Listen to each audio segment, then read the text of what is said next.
Hello दोस्तों, good morning, जय हिंद। 25 फरवरी का करंट अफेयर्स देखेंगे। इसका पीडीएफ ही हम आप लोग को देते हैं और इसका ललन टॉप बात भी हमने नीचे टाइप करवा देते हैं, वो भी हम आपको पीडीएफ में ही देते हैं।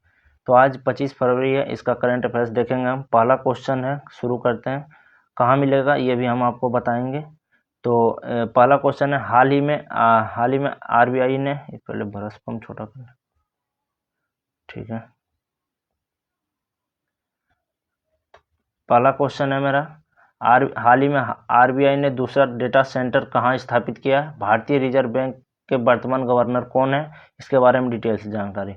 आरबीआई डेटा सेंटर की बात करें तो यह पहला डेटा सेंटर तो पहले से ही खारगर नवी मुंबई महाराष्ट्र में है, लेकिन दूसरा सेंटर हाल ही में भुवनेश्वर उड़ीसा में आरबीआई ने बनवाया है।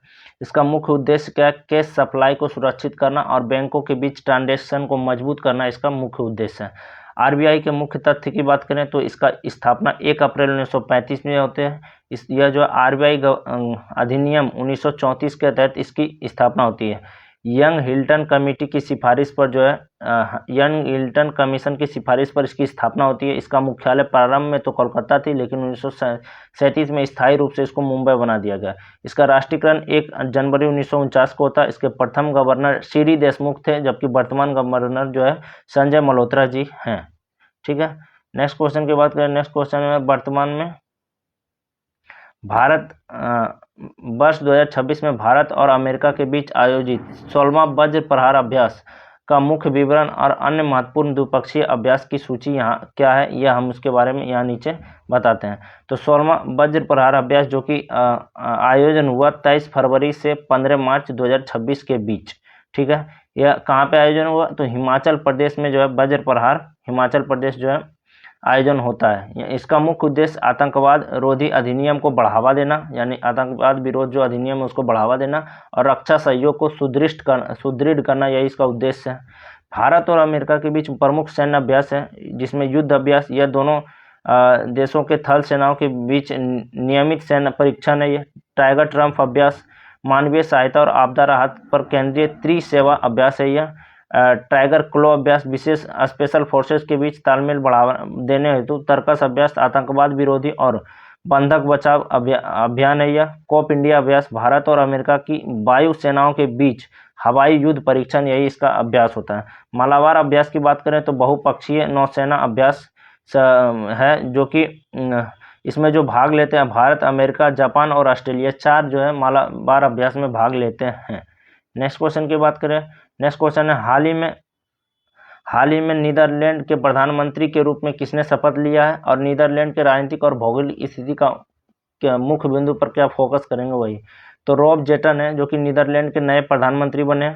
उपलब्धि क्या? यह नीदरलैंड के सबसे कम उम्र के पहले खुले तौर पर गे प्रधानमंत्री, गे क्या होता है वो भी जानेंगे, शपथ ग्रहण किए थे इसने 23 फरवरी द हैग में जो इन्होंने शपथ ग्रहण किया नीदरलैंड के द हैग में। राजनीतिक दल इसके जो है डेमोक्रेटिक 66 पार्टी से ये बिलोंग करते हैं। इसके राजनीतिक इन्होंने जो है गठबंधन से सरकार बनाई थी वहाँ पे। यहाँ पे जो है LGBT शब्दावली का मतलब समझते हैं, जैसे ये क्या होता है, और गे का मतलब इसी में आपको पता है। एल से होता है लेस्बियन। ठीक है, लेस्बियन जो महिला के प्रति अट्रैक्ट होता है उसे लेस्बियन कहते हैं। गाय मतलब होता है गे मतलब होता है जो पुरुष जो पुरुष के प्रति अट्रैक्ट होता है। तो ये प्रधानमंत्री गे प्रधानमंत्री है वही। तो ये पुरुष के प्रति अट्रैक्ट होता है। एक होता है बायोसेक्सुअल, जो महिला जो है फीमेल के प्रति। एक ट्रांसजेंडर आप जानते हैं किन्नर को कहता है व्यक्ति जो लैंगिक पहचान उसके जन्म समय निर्धारित लिंग से अलग हो। ठीक है। और नीदरलैंड के मुख्य तथ्य की बात करें तो इसका जो है नीदरलैंड का अन्य नाम है हॉलैंड भी कहते हैं इसको। इसकी राजधानी एम्स्टर्डम है। द हैग में की बात करें तो द हैग में अंतर्राष्ट्रीय court, international court of justice का मुख्यालय यहीं पे द हैग में। नेक्स्ट क्वेश्चन की बात करें। नेक्स्ट क्वेश्चन है प्रहार पॉलिसी क्या है, और प्रहार पॉलिसी क्या है और गृह मंत्रालय द्वारा लॉन्च इस बार की राष्ट्रीय आतंकवादी विरोध नीति का मुख्य 7 स्तंभ कौन सी है? यानी प्रहार पॉलिसी को लॉन्च किया है गृह मंत्रालय ने, और इसी जो है आतंकवाद भारत की पहली आतंकवाद विरोधी नीति है यह। तो प्रहार जो होता है प्रहार पॉलिसी का मुख्य विवरण जानते हैं। इसका लॉन्च करता कौन है? तो गृह मंत्री ने। विशेषता क्या है? यह भारत की पहली राष्ट्रीय आतंकवादी विरोधी पॉलिसी है। नेशनल काउंट्री टेररिज्म पॉलिसी है। प्राकृतिक प्रोएक्टिव यानी पॉलिसी है। यह एक प्रकार की प्रोएक्टिव पॉलिसी, यानी कि जनरली आतंकवाद हो जाता है तो सब जो है वहाँ पे उसको सिक्योरिटी मतलब सुरक्षा देने के लिए जाते हैं, लेकिन ये जो है हमला से पहले जो है उसे रोकने के लिए यह बनाया गया, यह पॉलिसी चलाया गया हमला से पहले रोकने के लिए। इसकी संरचना में कुल 7 स्तंभ है, 7 पिलर है। 7 पिलर मतलब प्रहार जो स्पेलिंग आप देखिए उसमें 7 वर्ड है, यही 7 पिलर्स की जो है संरचना में स्तंभ है। तो सातों का जो है फुल फॉर्म क्या होता है वो जानते हैं। पी से होता है प्रिवेंशन, यानी कि किसी भी आतंक घटना को पहले उसको रोकना। रिस्पॉन्स, खतरे की स्थिति को त्वरित सटीक जवाब देना। रिस्पॉन्स मीन्स होता है उत्तर देना। एग्रीगेशन ऑफ कैपेसिटी, यानी कि सुरक्षा क्षमताओं संसाधनों को एक साथ इकट्ठा करना, सब कुछ इकट्ठा करना, यही इसका उद्देश्य है। ह्यूमन रिसोर्स मतलब मानव संसाधन का बेहतर प्रबंधन और बचाव, जो आसपास के मानव संसाधन है उसका जो बचाव करना। ए मतलब होता है एटीट्यूड टेंटिंग डी रेडिकुलेशन, मतलब होता है कि जो आसपास में जैसे कोई आतंकवादी हुआ वहाँ पे धर्म जाति को लेकर बहुत ज़्यादा भड़काऊ कट्टरपंथी जवाब देता है, उसको कम करना ही इसका मतलब होता है। ये सो होता है अलाइंगिंग इंटरनेशनल एफर्ट्स, मतलब होता है आतंकवाद के खिलाफ अंतर्राष्ट्रीय प्रयासों और सहयोग को एक साथ लाना, यही इसका उद्देश्य होता है, यही इसका मतलब है। आर से मतलब होता है रिकवरी, यानी घटना के बाद उभारना और पुनर्प्राप्ति सुनिश्चित करना, जो है इसका मतलब होता है रिकवरी। तो ये टोटल 7 स्तंभ है प्रहार के, और इसको लॉन्च किया रक्षा मंत्रालय ने। नेक्स्ट क्वेश्चन की बात करें तो झारखंड सरकार ने पलामू टाइगर रिजर्व की सुरक्षा के लिए हाल ही में एक विशेष पहल की शुरुआत की है, जिसका नाम है वन्यजीवी दीदी पहल। ठीक है, वन्यजीवी दीदी पहल। तो ये पलामू टाइगर रिजर्व के वन्य जीवों की सुरक्षा और स्थानीय समुदायों की जागरूकता फैलाने के लिए यह पहल शुरू किया गया था। इसमें जो है 17 गाँव के 18 शिक्षित महिलाओं को वन्यजीवी दीदी पहल में जो नियुक्त किया गया है। मानदेय जो होता है यह इन जो 18 शिक्षित महिलाएं हैं उनको जो है 3000 रुपये प्रति माह दिया जाएगा, यानी पर डे 100 रुपया दिया जाएगा इसका। उसके कार्य क्या, ग्रामीण को वन्य जीव संरक्षण के प्रति जागरूक करना और वन्य विभाग की मदद करना। झारखंड के प्रमुख संरक्षित जैसे एकमात्र टाइगर रिजर्व है पलामू टाइगर रिजर्व, एकमात्र नेशनल पार्क है बेतला राष्ट्रीय उद्यान। नेक्स्ट क्वेश्चन है ऑपरेशन भारतीय सेना और सुरक्षा बलों द्वारा हाल ही में संचालित ऑपरेशन हिमरात और ऑपरेशन डिमोलिशन का उद्देश्य क्या है? तो ऑपरेशन हिमरात की बात करें तो ऑपरेशन हिमरात का संचालन भारतीय सेना द्वारा किया गया था पूर्वी सिक्किम के ऊंचाई वाले इलाके में। पूर्वी सिक्किम के ऊंचाई वाले वहाँ पे जो है भारी बर्फबारी में खराब मौसम के कारण जो है एक बस फंस गया, 46 पर्यटक वहाँ पे जो है फंस गया था, उसका सफल रेस्क्यू किए, सफल बचाव किए भारतीय सेनाओं ने। इसका महत्व क्या, दुर्गम परिस्थितियों व नागरिकों की सुरक्षा सुनिश्चित करना ही इसका जो है महत्व है। ऑपरेशन डिमोलिशन की बात करें तो यह जो नक्सल प्रभावी क्षेत्रों में माओवादी विचारधारा के प्रतीकों को समाप्त करना ही उसका उद्देश्य है। इसका PDF आपको हमको टेलीग्राम चैनल पर मिल जाएगा। उसका जो लिंक आपको मेरे वीडियो के डिस्क्रिप्शन में दिया हुआ है, मेरे वीडियो के डिस्क्रिप्शन में भी डाल देंगे और मेरे चैनल के डिस्क्रिप्शन में भी दिया हुआ है, तो वहाँ से ज्वाइन कर सकते हैं। उद्देश्य क्या, 200 से अधिक नक्सल स्मारकों को ध्वस्त करना ही उसका जो है डिमोलिशन का उद्देश्य है। प्रभाव, सुरक्षा बलों द्वारा नक्सली बुनियादी ढांचों उसके प्रभाव को कम करने की दिशा की ओर कदम बढ़ाना।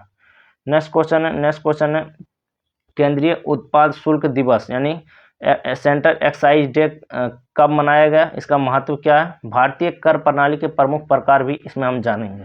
केंद्रीय सेंट्रल एक्साइज डे की बात करें 24 फरवरी 2026 को मनाया जाता है। मुख्य उद्देश्य क्या, देश के राजस्व को बढ़ाना और तस्करी विरोधी अधिनियमों को मजबूती देना, यानी तस्करी जो करते हैं उसके विरोध में जो अधिनियम चलाए तो उसको मजबूती देना। क्षेत्र क्या है, क्षेत्र जो है शराब, इसका मतलब इसमें जो आते हैं केंद्रीय शुल्क में जाते हैं जैसे शराब हो गया, पेट्रोलियम और कुछ विशेष वस्तुओं को पर लगने वाले उत्पाद शुल्क का प्रबंधन, यही इसमें आते हैं। ठीक है, भारतीय कर टैक्स जो दो तरह से होते हैं, एक होता है प्रत्यक्ष कर, एक अप्रत्यक्ष कर। एक होता है डायरेक्ट टैक्स, एक इनडायरेक्ट टैक्स। डायरेक्ट टैक्स की बात करें, जिस व्यक्ति पर टैक्स लगाया जाता है भुगतान भी वही करता है। जैसे इनकम टैक्स हो गया, इनकम टैक्स जैसे आपके ऊपर लगाया तो वो आप ही भुगतान करेंगे, जबकि इनडायरेक्ट टैक्स यह कर लगाया किसी और पर जाता है, लेकिन अंतिम भार उपभोक्ता पर पड़ता है।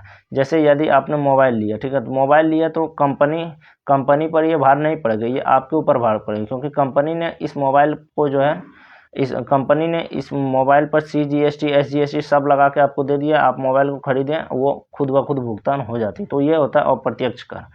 तो अप्रत्यक्ष इसी में फरवरी के अन्य दिवस की बात करें तो वर्ल्ड थिंकिंग डे 22 फरवरी को मनाया जाता है। World peace and understanding day 23 फरवरी को मनाया जाता है। जेमी नेशनल डे मणिपुर में मनाए जाने वाले सांस्कृतिक उत्सव है, यह 20 फरवरी को मनाया जाता है। 20 फरवरी को यह मनाया जाता है। नेक्स्ट क्वेश्चन की बात करें, ITFW 100 बेंगलुरु वीमेन सिंगल 2026 की विजेता कौन है और इस आयोजन के संबंधी मुख्य तथ्य क्या है? ITFW 100 बेंगलुरु वीमेन सिंगल्स 2026, इसके विजेता हेनले वान डे विकेल है। ये हेनले वान डे विकेल बेल्जियम देश से बिलोंग करती है, जबकि उपविजेता श्रीवल्ली रश्मिका है जो कि भारत की है। इसके विशेष बेल्जियम की खिलाड़ी ने भारतीय चुनौती को हराकर यह विशेष खिताब नाम हासिल किया। बेल्जियम की बात करें तो इसकी राजधानी ब्रुसेल्स है। ब्रुसेल्स में यूरोपीय संघ का जो है मुख्यालय कहाँ है? ब्रुसेल्स में। नाटो का भी मुख्यालय कहाँ है? ब्रुसेल्स में। नॉर्थ अटलांटिक ट्रीटी ऑर्गेनाइजेशन, उत्तरी अटलांटिक संधि संगठन का मुख्यालय ब्रुसेल्स में। नेक्स्ट क्वेश्चन की बात करें, नॉर्थ ईस्ट फ्रंटियर रेलवे ने किन 5 स्टेशनों को ईट राइट स्टेशन का दर्जा दे दिया? यह दर्जा कौन देता है? तो ईट राइट स्टेशन का दर्जा नॉर्थ ईस्ट फ्रंटियर रेलवे के 5 स्टेशन को मिला। कौन कौन सा है? नागालैंड का दीमापुर, पश्चिम बंगाल का अलीपुरद्वार, असम का कोकराझार, असम का गोकुलगंज, पश्चिम बंगाल का न्यू मॉल। यह जो है मतलब इसको जो 5 ईट राइट स्टेशन का दर्जा नॉर्थ ईस्ट फ्रंटियर रेलवे ने दिया। अर्थात ईट राइट स्टेशन मतलब पहल किसने चालू किया था? तो FSSAI ने चालू किया। FSSAI ने food safety and security authority of India, इसको food safety and standards authority of India ने इसको चालू किया था। ईट राइट स्टेशन पहल, ईट राइट स्टेशन पहल को शुरुआत की गई थी। FSSAI की बात करें, यह खाद्य सुरक्षा और मानक अधिनियम 2006 में इसकी स्थापना होती है। यानी अधिनियम इसके लिए जो आता है वह 2006 के अधिनियम से FSSAI की स्थापना होती है, और ये इसकी स्थापना 2008 में होती है। अधिनियम 2006 का, स्थापना 2008 में होती है। उद्देश्य क्या है? रेलवे स्टेशनों पर यात्रियों को सुरक्षा और पौष्टिक भोजन उपलब्ध कराना, यही FSSAI का उद्देश्य है। ठीक है। नेक्स्ट क्वेश्चन की बात करें, भारतीय संविधान के अनुच्छेद 3 के तहत केरल राज्य का नाम बदलकर केरलम करने की प्रक्रिया और इसके पीछे मुख्य कारण क्या है, ये जानते हैं। केरल को नाम बदलकर केरलम कर दिया गया। संवैधानिक प्रावधान क्या है? भारतीय संविधान का अनुच्छेद 3, यह जो है मतलब अनुच्छेद 3 के तहत जो कि संसद में किसी राज्य के नाम, सीमा, क्षेत्र परिवर्तन करने की शक्ति देता है।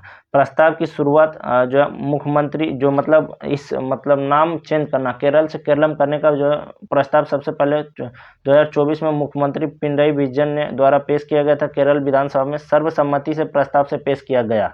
ठीक है, केरल विधानसभा में सर्वसम्मति से प्रस्ताव पेश किया। यह अभी की घटना है कि केंद्रीय मंत्रिमंडल ने केंद्रीय कैबिनेट द्वारा नाम परिवर्तन का प्रस्ताव आधिकारिक मंजूरी दे दिया है। कैबिनेट द्वारा इसको मंजूरी दे दिया गया, तो ये अब इसका नाम बदल जाएगा। नाम का आधार बदलने का आधार केरलम जो कि मलयालम भाषा की एक, केरल का मलयालम भाषा क्या होता है? केरलम, इसलिए इसका नाम केरलम पड़ा है, मतलब उन लोगों द्वारा दिया गया है। राज्य की पारंपरिक और सांस्कृतिक पहचान पर यह आधारित है, केरलम। ठीक है। उद्देश्य क्या है? भाषा, मतलब इसका मतलब केरलम करने का उद्देश्य क्या है?